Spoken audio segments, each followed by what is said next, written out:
الحمد للہ رب العالمین والصلاة والسلام علی اشرف الانبیاء والمرسلین وعلی آلہ واصحابہ اجمعین۔ قال اللہ تعالی وتبارک فی القرآن المجید والفرقان الحمید۔ اعوذ باللہ من الشیطان الرجیم، بسم اللہ الرحمن الرحیم۔ یا ایہا الذین آمنوا اتقوا اللہ حق تقاتہ ولا تموتن الا وانتم مسلمون۔ صدق اللہ مولانا العظیم وصدق رسولہ النبی الکریم الرؤوف الرحیم۔ اللہم نور قلوبنا بالقرآن وزین اخلاقنا بالقرآن وادخلنا الجنۃ بالقرآن ونجنا من النار بالقرآن۔ قال اللہ تعالی وتبارک فی شان حبیبہ مخبرا وآمرا ان اللہ وملائکتہ یصلون علی النبی یا ایہا الذین آمنوا صلوا علیہ وسلموا تسلیما۔ اللہم صلی علی سیدنا و مولانا محمد معدن الجود والکرم صلاۃ و سلاما علیک یا سیدی یا رسول اللہ۔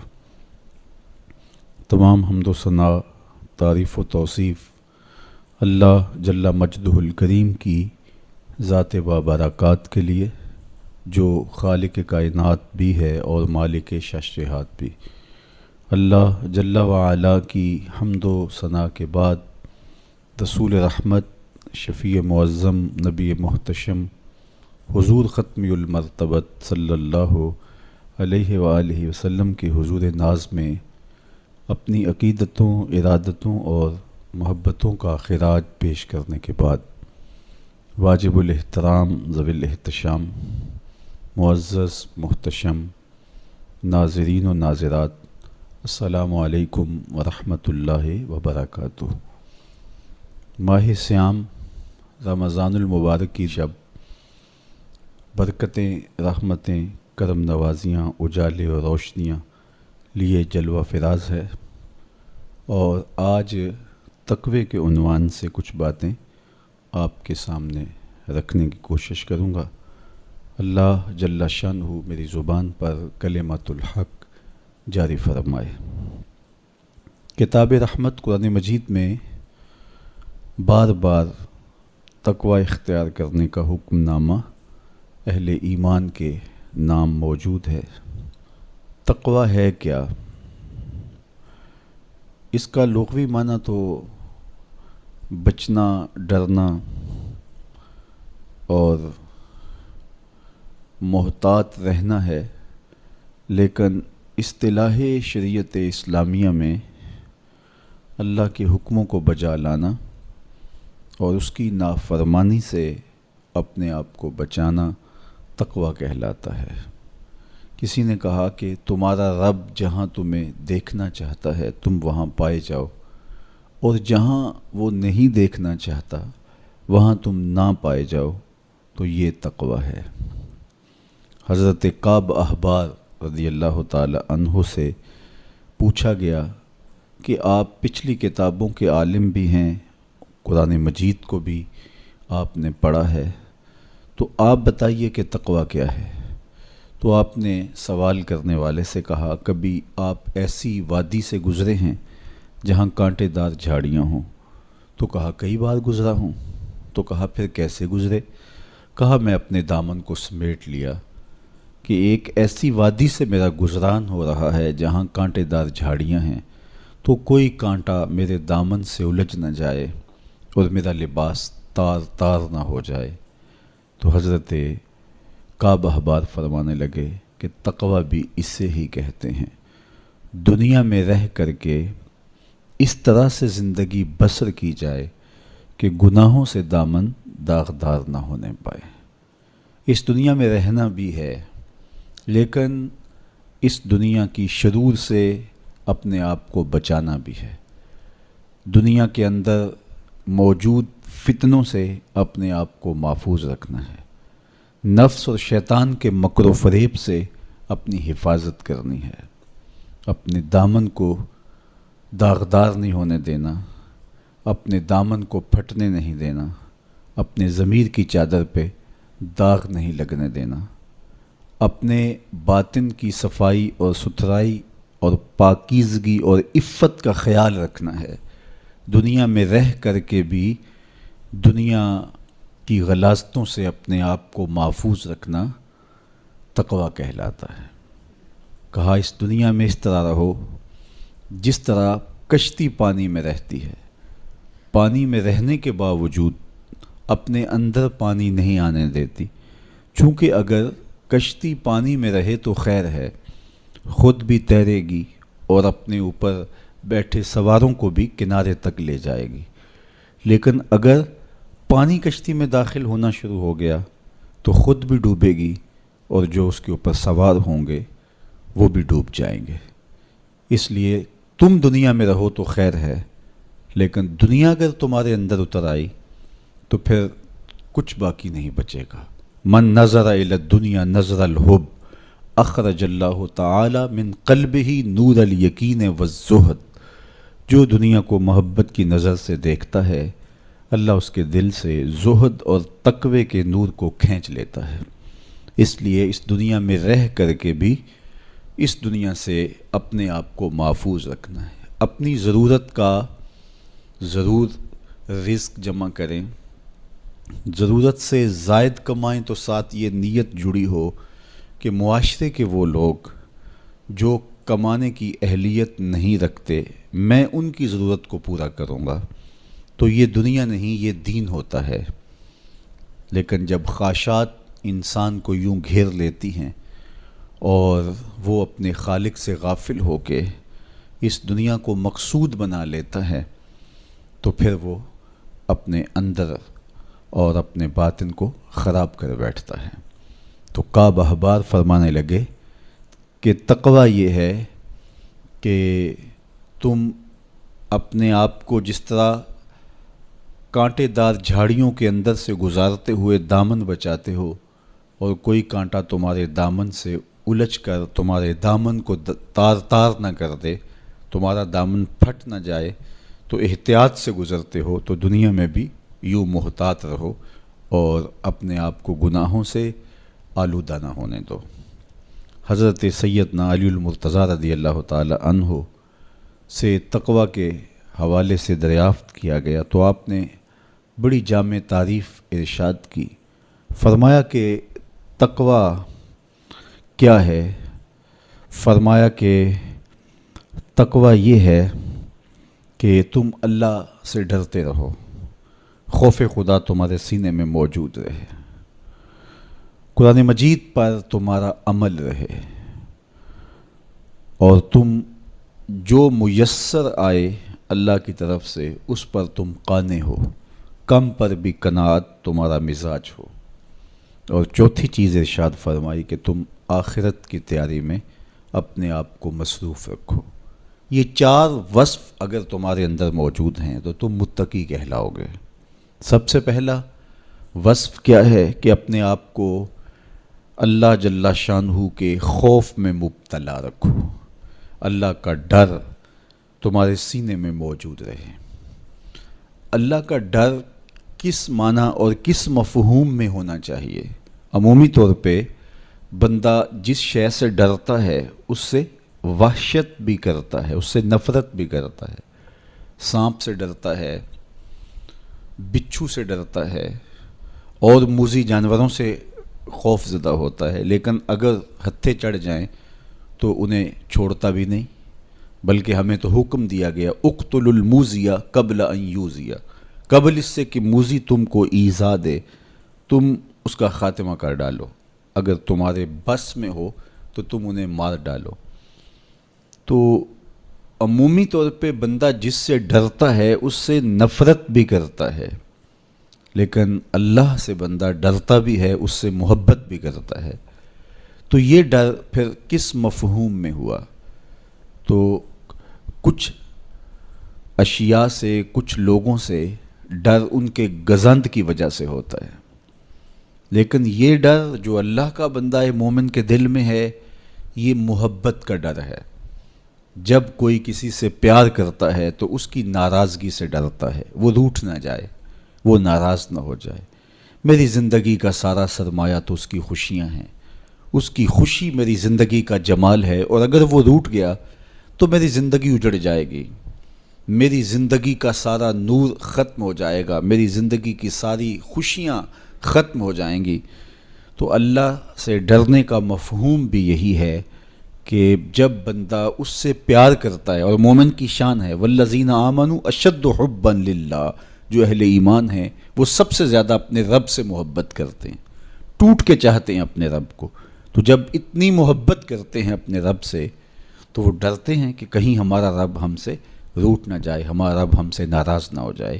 تو یہ احساس جب انسان کے ساتھ ہمیشہ جڑا رہے گا کہ میرا اللہ مجھ سے ناراض نہ ہو جائے، تو پھر اس کی زندگی کتنی خوبصورت ہوگی اور وہ گناہوں سے کیوں نہیں بچ پائے گا۔ تو سیدنا علی المرتضیٰ رضی اللہ تعالیٰ عنہ فرماتے ہیں کہ تقوی یہ ہے کہ تمہارے دل میں اللہ کا خوف بیٹھا رہے اور اس کی ناراضگی سے تم ڈرتے رہو، اور یہ احساس تمہاری زندگی میں جمال اور خوبصورتی پیدا کرے گا۔ دوسری بات، قرآن مجید پر تمہارا عمل ہو۔ جب کتاب اللہ تمہاری رہنما بن جائے اور تم اپنی زندگی کے سارے عمل کتاب اللہ کی بتائی ہوئی تعلیمات کے مطابق کرو گے تو پھر اس کا عملی نتیجہ تو خوبصورت ہوگا۔ جب تھیوری اچھی ہوگی تو پریکٹیکل بھی اچھا آئے گا۔ جب تم قرآن کے بتائے ہوئے طریقے کے مطابق زندگی بسر کرو گے تو کیسے نہیں ہوگا کہ تمہاری زندگی خوبصورت زندگی ہوگی اور تم کامیاب اور بامراد اور خوش نصیب شخص قرار پاؤ گے۔ اس لیے قرآن مجید پہ عمل اپنی زندگی میں لازم کر لو۔ یہ تمہارے رب نے تمہارے نام رسول کریم صلی اللہ علیہ وآلہ وسلم کی وساطت سے ایک پیغام بھیجا ہے، مکمل ضابطہ حیات ہے، دستور زندگی ہے۔ اس کتاب سے وابستگی، دل بستگی، تعلق کی خاطر تمہیں کبھی رسوا نہیں ہونے دے گا، تمہیں کبھی بے مراد نہیں ہونے دے گا، تمہیں کبھی نقصان میں نہیں پڑنے دے گا، تمہیں ناکام نہیں ہونے دے گا۔ تم ہمیشہ سرخرو ہوگے، کامیاب ہو جاؤ گے، بامراد رہو گے، عزتیں اور وقار تمہارا مقسوم ہوگا اگر اس کتاب کے ساتھ تمہارا تعلق مضبوط ہوا۔ تیسری بات، جو تمہیں میسر ہو اس پر قناعت کرو۔ میسر پر قناعت کرنے کی عادت بن جائے تو زندگی کی تلخیاں ختم ہو جاتی ہیں۔ عمومی طور پہ ہمیں اتنا کچھ اللہ نے عطا کیا ہوا ہوتا ہے، لیکن اس کے باوجود ہم سکون میں نہیں ہوتے، اس لیے کہ ہم ایک ہدف طے کرتے ہیں اور اس کی طرف ہم بڑھتے ہیں۔ تو میسر کا جو سرور ہے، میسر کا جو لطف ہے، اس کو حاصل کرنے کی بجائے جو میسر نہیں ہے اس کی تگ و تاز کے اندر ہم اپنے آپ کو پگھلا رہے ہوتے ہیں۔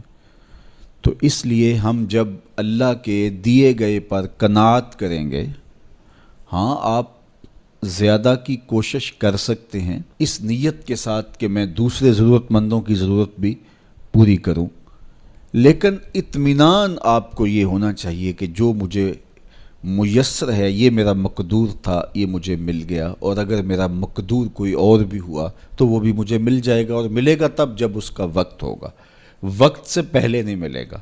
جب ہم اپنے مقدور کو وقت سے پہلے حاصل کرنے کی کوشش کرتے ہیں تو پھر زندگی میں تلخی بھر جاتی ہے، ہم بے چین ہو جاتے ہیں کہ وہ مل کیوں نہیں رہا، میاں وہ کیسے ملے، اس کے ملنے کا بھی وقت ہی نہیں آیا ہے۔ تو ہم ایک اضطراب میں مبتلا ہو جاتے ہیں، بے چین ہو جاتے ہیں۔ اور اگر ہم یہ یقین کر لیں کہ ہمارے مقدور کا ہمیں جب وقت ہوگا تو ضرور ملے گا، تو پھر زندگی کے اندر ایک طمانینت پیدا ہو جائے گی۔ تو جو تھوڑا میسر ہے، جو زیادہ میسر ہے، اس پر ہم مطمئن ہونے کی عادت پیدا کر لیں۔ سیدنا علی المرتضیٰ رضی اللہ تعالی عنہ سے ہی مروی حضور کا ایک فرمان ہے، جو اللہ کے دیے گئے تھوڑے رزق پہ راضی ہو گیا، اللہ اس کے تھوڑے عملوں پہ راضی ہو جائے گا۔ تو قناعت کا جوہر نصیب ہو جائے تو پھر زندگی سوکھی بھی ہو جاتی ہے اور تقوی کی دولت بھی نصیب ہو جاتی ہے۔ چوتھی چیز سیدنا علی المرتضیٰ رضی اللہ تعالیٰ عنہ فرماتے ہیں، یہ ہے کہ تم آخرت کی تیاری میں لگے رہو۔ تمہارا جب ہدف وہ ہے کہ میں ایک دن اللہ کے حضور پیش ہونا ہے اور اپنے سارے اعمال کی جواب دہی اور سارے اعمال کا حساب میں نے اس کے حضور پیش کرنا ہے، تو پھر تم پھونک پھونک کے قدم رکھو گے، حزم و احتیاط سے زندگی گزارو گے۔ اور تقوی نام ہی حزم و احتیاط کا ہے، تقوی نام ہی زندگی کو منظم اور مرتب کر کے اللہ کے حکموں کو بجا لانے کا ہے۔ حضرت شیخ احمد شیخ مجدد الفسانی علیہ رحمہ فرماتے ہیں کہ تقوی دو چیزوں سے عبارت ہے، ایک اللہ کے حکموں کو بجا لانا اور ایک اللہ کی منع کردہ چیزوں سے اجتناب کرنا۔ اور بڑی خوبصورت بات آپ نے کی، فرمایا اللہ کے حکموں کو بجا لانا، اس کی اطاعت اور فرما برداری کرنا، یہ تو فرشتے بھی کرتے ہیں اور انسان بھی کرتے ہیں، لیکن وہ چیزیں جو منع کی گئی ہیں ان سے رک جانا تو یہ کام صرف انسانوں کا ہے، چونکہ فرشتوں کے اندر تو یہ چیز ہی موجود نہیں ہے، ان کے اندر خواہشات رکھی ہی نہیں گئی جن سے وہ رک جائیں، آرزوئیں رکھی ہی نہیں گئیں جن سے وہ باز آ جائیں، تو وہ تو اللہ کی عبادت کرتے ہیں، ذکر و فکر میں لگے ہیں، طاعت اور فرما برداری میں لگے ہیں، اور ان امور سے رکنے کا ان کا باب ہی نہیں ہے، تو یہ حضرت انسان کا کام ہے کہ وہ ان امور سے منع ہو جائے جن امور سے ان کے رب نے انہیں منع کیا ہے۔ تو یہ شے حضرت انسان کو ممتاز کرتی ہے اور تقوی کے حصول کا ذریعہ اور ضامن بنتی ہے۔ اللہ جل شانہ کے منع کردہ کاموں سے رک جائے اور اس کے حکموں کو بجا لانے کی کوشش میں لگا رہے، یہ تقوی کہلاتا ہے۔ بعض نے یہ کہا کہ انسان کے جو ظاہری اعمال ہیں اور انسان کے جو باطنی اعمال ہیں، ان دو اعمال کو دو حصوں میں تقسیم کیا، تو کہا کہ جو باطن کے اعمال ہیں وہ تقوی کہلاتے ہیں۔ آپ کوئی نیک عمل کرتے ہیں تو ظاہر ہے کہ وہ امتثال امر کے طور پہ آپ وہ کام بجا لا رہے ہیں، لیکن اب آپ دل سے بھی رکے ہوئے ہیں اس کام سے، تو یہ آپ کے دل کا عمل ہے اور یہ تقوی کہلاتا ہے۔ قرآن مجید میں اللہ تعالیٰ نے ایک مقام پہ ارشاد فرمایا، جو اللہ کی نشانیوں شعائر اللہ کی تعظیم کرتے ہیں تو یہ دل کا تقوی ہے۔ تو تقوی کا تعلق پھر جڑ جاتا ہے دل سے۔ میرے اور آپ کے آقا و مولا حضور نبی رحمت صلی اللہ علیہ وآلہ وسلم نے ارشاد فرمایا، التقوی ہا ہونا، التقوی ہا ہونا۔ حضور نے اپنے سینے کی طرف اشارہ کر کے کہا تقوی یہاں ہے، تقوی یہاں ہے۔ تو تقوی کا مرکز انسان کا دل ہے۔ ایک حدیث پاک میں آیا جو صحیح مسلم میں موجود ہے کہ ان اللہ لا ينظر الى صورکم واموالکم، اللہ تمہاری صورتوں کو نہیں دیکھتا، اللہ تمہارے مالوں کو نہیں دیکھتا کہ کون کتنا خوبصورت ہے، کس کے پاس کتنی دولت ہے، نہ تمہاری صورتیں دیکھتا ہے، نہ تمہارے بنگلے دیکھتا ہے، نہ تمہاری جائیدادیں دیکھتا ہے، نہ تمہارا بینک بیلنس دیکھتا ہے۔ اسے تمہاری صورتوں سے غرض نہیں ہے، اسے تمہارے اموال سے سروکار نہیں ہے، وَلَٰكِن يَنظُرُ إِلَىٰ قُلُوبِكُمْ وَأَعْمَالِكُمْ، وہ تمہارے دل دیکھتا ہے اور تمہارے عمل دیکھتا ہے۔ تمہارے کپڑے پھٹے پرانے ہیں، جھونپڑے میں رہتے ہو، لیکن عمل خوبصورت ہیں، تمہارا قلب سلیم ہے، اس دل میں اللہ کی محبت، اللہ کا پیار رکھا ہے، اللہ جل شانہ کے محبوب کا پیار رکھا ہے، تو وہ دل خوبصورت ہے۔ تو تمہارے لباس پھٹے پرانے کیوں نہ ہوں، تمہارے رہنے کی جگہ انتہائی ناآسودہ کیوں نہ ہو، لیکن تمہارا دل اچھا ہے، تمہارے عمل اچھے ہیں، تو تمہارے رب کو یہ پسند ہے۔ تو تقوی کا مرکز تمہارا قلب ہے، تمہارا دل ہے۔ تو دل کی پاکیزگی، دل کی صفائی، دل کی ستھرائی یہ اللہ جل شانہ کو محبوب ہے۔ ہم عمومی طور پہ اپنے ظاہر کو سنوارنے میں لگے رہتے ہیں اور باطن ہمارا میلا کچیلا ہی رہتا ہے۔ ہمارا رب ہم سے اس بات کا تقاضا کرتا ہے کہ تمہارا دل بھی ستھرا ہونا چاہیے، تمہارا دل بھی پاک ہونا چاہیے۔ باہو علیہ رحمہ فرماتے ہیں کہ دل کالے نالوں منہ کالا چنگا، جے کوئی یہ رمز پچھانے ہو۔ تو اصل تو پاکیزگی، طہارت، صفائی، عفت قلب کی ہے۔ تو اس لیے اللہ تعالیٰ جل شانہ نے مومنین کے قلوب کی پاکیزگی، طہارت اور صفائی اور عفت کا تقاضا اہل ایمان سے کیا ہے۔ اللہ جل شانہ نے بندوں کو جو عزت عطا کی ہے تو اس کا معیار تقویٰ کو قرار دیا۔ کون کتنا معزز ہے یہ اس کی دولت سے نہیں ناپا جا سکتا، اس کے قبیلے اور اس کے خاندان سے نہیں جانچا جا سکتا، اس کے لباس سے آپ یہ اندازہ نہیں کر سکتے کہ یہ معزز شخص ہے۔ کسی شخص کا کسی قوم سے تعلق ہے اور وہ گوری رنگت والی قوم ہے یا وہ کسی اور رنگت سے متعلق ہے تو وہ اس کی عزت کا ظرف نہیں ہے۔ ان اکرمکم عند اللہ اتقاکم، تم میں سے معزز وہ ہے جو متقی ہے، جو پرہیزگار ہے۔ دیکھیے ابو لہب قریشی النسب تھا، لیکن خوبصورت ہونے کے باوجود، عالی مرتبت نسب رکھنے کے باوجود آج بھی اس پر لعنتیں برس رہی ہیں۔ اور بلال حبشی رضی اللہ تعالیٰ عنہ رنگ کے کالے تھے اور نسباً غلام تھے، لیکن تقوی کی دولت نے، ایمان کی دولت نے ان کو اس مقام پہ کھڑا کر دیا کہ وہ ہاشمی النسب شخص تقوی اور ایمان کی عدمیت کی وجہ سے ان کے قدموں سے لگی ہوئی دھول تک بھی نہ پہنچ سکا، اور وہ عزتوں کے اس شرف کو حاصل کرتے ہیں جو انہی کا مقسوم ہے۔ تو اسلام نے شرف کا معیار، عزت کا معیار تقوی قرار دیا ہے۔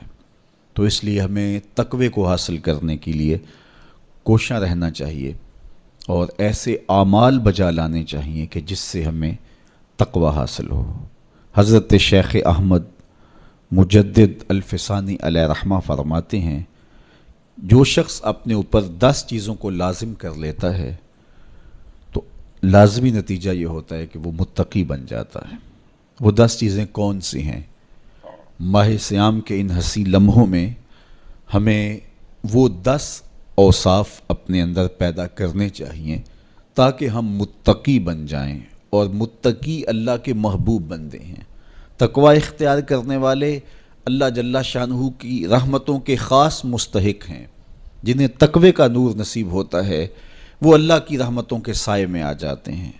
اگر ان پر مصائب، آلام، مشکلیں آتی ہیں تو ان کے تقوی کی وجہ سے اللہ انہیں راستے عطا کر دیتا ہے۔ وَمَن يَتَّقِ اللَّهَ يَجْعَل لَّهُ مَخْرَجًا وَيَرْزُقْهُ مِنْ حَيْثُ لَا يَحْتَسِبُ۔ اللہ اکبر۔ ارشاد فرمایا کہ جو اللہ سے ڈرتا ہے، تقوی اختیار کرتا ہے، اس کے لیے ہم مصیبت سے نکلنے کے راستے پیدا کر دیتے ہیں، اور اللہ جل شانہ اس کے لیے وہاں سے رزق عطا کرتا ہے جہاں سے اسے گمان بھی نہیں ہوتا ہے۔ تو یہ تقوی کا نتیجہ ہے جو اہل تقوی کو نصیب ہوتا ہے۔ تو حضرت شیخ نے 10 وہ امور بتائے جو اپنے اوپر لازم کر لینے سے تقوی نصیب ہوتا ہے۔ سب سے پہلی بات آپ فرماتے ہیں زبان کو غیبت سے بچائے۔ اتقاء کے حصول کے لیے زبان کو پاک کرنا ضروری ہے۔ انسان کے زیادہ تر گناہ اس کی زبان کی وجہ سے ہیں، اور غیبت یہ بدترین عمل ہے، اور اس کو بدکاری سے بھی برا قرار دیا گیا ہے۔ الغیبت اشد من الزنا، تو اپنی زبان کو غیبت سے بچائے۔ دوسری بات ارشاد فرمائی کہ بدظنی سے بچے، کسی سے خواہ مخواہ بدگمان ہو جانا اور اپنے دل کو کسی کے لیے میلا کر لینا اور اس کی بدگمانی دل میں پالنا، تو یہ تقوی کے منافی ہے۔ تو کسی کی بدگمانی سے، بدظنی سے اپنے دل کو بچائے، زبان کو غیبت سے بچائے، دل کو بدگمانی سے بچائے، اور مسخرہ پن سے بچے، بات بات پہ ٹھٹھے مار کے ہنسنا اور اس طرح کی زندگی بسر کرنا۔ اور آج کل تو جب بھی دوست احباب اکٹھے بیٹھتے ہیں تو سنجیدہ اور متین باتیں کم ہوتی ہیں، زیادہ وقت لطیفوں میں ہی کٹ جاتا ہے۔ انسان کو خوش مزاج ہونا چاہیے، اس کی طبع میں شگفتگی ہونی چاہیے، لیکن شگفتگی، خوش مزاجی اور مسخرہ پن میں فرق ہے، اس کو سمجھنا چاہیے۔ سنجیدہ اور متین زندگی یہ مومن کی زینت ہے، انسانیت کا حسن ہے۔ اس لیے تقوی کے حصول میں مانع ہے مسخرہ پن۔ اگر کوئی شخص متقی بننا چاہتا ہے تو اس کو سنجیدہ اور متین بننا ہوگا۔ طبیعت کی خوش مزاجی یہ معنی نہیں ہے، لیکن مسخرہ پن اور چیز ہے، اس سے روک دیا گیا۔ چوتھی چیز حضرت شیخ احمد فرماتے ہیں کہ اپنی آنکھ کو حرام سے بچائے۔ اپنی آنکھ کی حفاظت کرنے سے تقوی حاصل ہوتا ہے۔ جب آنکھ خراب ہوتی ہے تو دل خراب ہوتا ہے، جب دل خراب ہوتا ہے تو پھر پورا بدن خراب ہو جاتا ہے۔ اس لیے وہ دروازہ جو کھلا ہے اور اس سے بدی شر اندر اتر رہی ہے اور پھر اس سے آپ کا سارا نظم ہستی برباد ہو رہا ہے، تو اس دروازے کو بند کریں، تو اپنی آنکھ کو حرام سے بند کریں۔ پانچویں چیز ارشاد فرمائی، ہمیشہ سچ بولے۔ جھوٹا شخص کبھی متقی نہیں ہو سکتا۔ اتقاء کے حصول کے لیے اپنے آپ کو سچ کا خوگر بنانا ہوگا۔ سچ کے بغیر کبھی نہ بولیں۔ جھوٹ بولنے والے کی زبان سے شر پھیلتا ہے، اور جب کوئی شخص جھوٹ بولتا ہے تو حدیث پاک میں آتا ہے اس سے بدبو نکلتی ہے، جس کو عام لوگ تو نہیں سونگھ پاتے، لیکن اللہ کے فرشتے 1 میل دور پیچھے ہٹ جاتے ہیں۔ تو مومن سچا ہوتا ہے، مومن جھوٹا نہیں ہوتا، اور تقوی کے حصول کے لیے سچ شرط ہے۔ چھٹی چیز ارشاد فرمائی، ہر حال میں اللہ کا احسان مانے۔ جب کوئی بھی انسان پر بہتری آئے تو اس وقت یہ کہے کہ یہ میرے رب کا احسان ہے کہ مجھے یہ حاصل ہوا ہے۔ بہت سارے لوگ اپنی محنت کا نتیجہ قرار دیتے ہیں کہ یہ میں نے کیا تو اس کے نتیجے میں یہ ملا۔ بسا اوقات آپ کتنا سیدھا کام کر رہے ہوتے ہیں، کتنی محنت کر رہے ہوتے ہیں، لیکن نتیجہ اس کے برعکس آ رہا ہوتا ہے۔ سیدنا علی المرتضیٰ رضی اللہ تعالیٰ عنہ فرماتے ہیں، میں نے اللہ کو اپنے ارادوں کی شکست سے پہچانا، تو یہ اس کی کرم نوازی ہے کہ اس نے ایسا کر دیا۔ صحت میرا کمال نہیں، یہ اللہ کی عطا ہے۔ علم میرا کمال نہیں، یہ اللہ کی عطا ہے۔ لہجوں کی خوبصورتی یہ اس کی عطا سے ممکن ہے۔ اس نے آنکھوں میں روشنائی رکھی، اس نے توفیق عمل نصیب فرما دی، اس نے اچھائی کی راہوں پہ گامزن کیا۔ ماہ صیام میں روزہ رکھنے کی توفیق ہوئی، صلاۃ التراویح میں حاضری کا موقع میسر آیا، دیگر صالح اعمال تلاوت کلام مجید نصیب ہوئے، تو مت سمجھے کہ یہ کوئی میرا کمال ہے۔ اللہ کا احسان مانے گا تو غرور پیدا نہیں ہوگا، تکبر پیدا نہیں ہوگا۔ تو ہر حال میں اللہ کا احسان مانے، جو بھی خیر اس کو ملے وہ کہے یہ میرے رب کی طرف سے ہے، اور اگر اس کا کرم نہ ہوتا تو یہ عمل مجھے نصیب نہ ہوتا۔ اور کتنے عمل ہیں کہ نصیب ہونے کے بعد عجب سے، تکبر سے، ریاکاری سے برباد ہو جاتے ہیں۔ کیتی کتری پئی کھو محمد تے سکہ بنیا زردہ، کتنے عمل ہیں کہ برباد ہو جاتے ہیں، تکبر آ گیا، عجب آ گیا، ریاکاری آ گئی، تو یہ اس کی طرف سے ہی ہے۔ تو جب یہ کہے گا تو عجب، تکبر، غرور کچھ پیدا نہیں ہوگا، تو پھر عمل قبول ہوگا اور انسان تقوی کی منزل تک پہنچے گا۔